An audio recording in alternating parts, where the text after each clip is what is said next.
اهلا وسهلا. كتاب سوبر ستيميوليتد ابتدى يخش في مراحل خطيره جدا، وبيتكلم على الكونتنت كرييتورز وازاي ان هم بيحاولوا يتفوقوا، مش في ان هم يعملوا انترستنج كونتنت، في ان هم يعملوا كونتنت يحارب، وانا قاصد كل كلمه بقولها، يحارب طبيعتنا البشريه.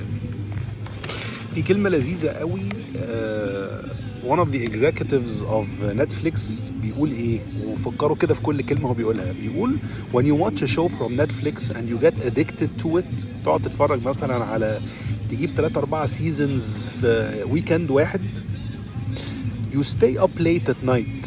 تاني كلنا جربنا الموضوع ده صح؟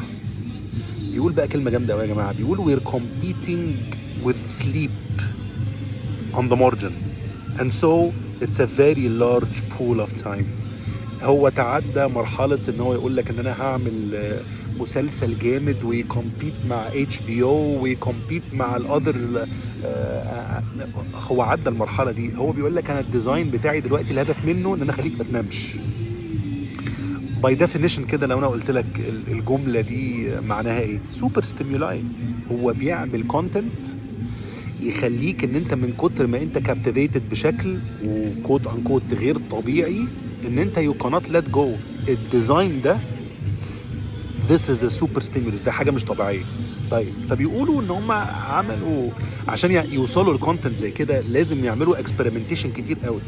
فعملوا دراسه لطيفه قوي، جابوا اطفال وحطوهم قدام سكرين في كونتنت هم لسه بيعملوا له ديزاين، كرتون بيعملوا له لسه ديزاين لسه مش خلصان، وحطوا ورا السكرين اللي فيه الكونتنت اللي هم مشغلينه، حطوا وراه سكرين فيها ديستراكشنز، كل شويه مثلا لون يطلع، كل شويه زومبي يطلع، وقعدوا ذير مونيتورنج الاولاد اللي بيتفرجوا على السكرين الصغيره كام مره they will get distracted ويبصوا على السكرين الكبيره، وكل ما they get distracted ياخدوا نوت.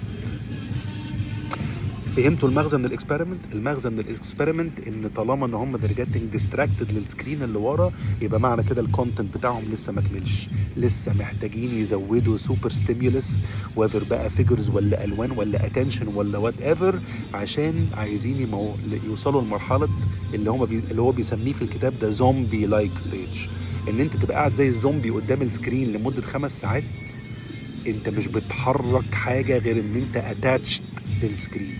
ده مش طبيعي. This is a super stimulus. I think this needs a lot of reflection، لأن هو هنا ابتدى يخش في السكرين سوبر ستيمولاي اللي هو الثالث جزء من الكتاب. شكرا جزيلا، ويا ريت لو أي حد عنده تعليقات على الموضوع ده أو ريفلكشنز يشير معايا ويشير معانا كلنا في الكومنتس، لأن I think this is a pandemic كلنا بنعاني منه. شكرا جزيلا.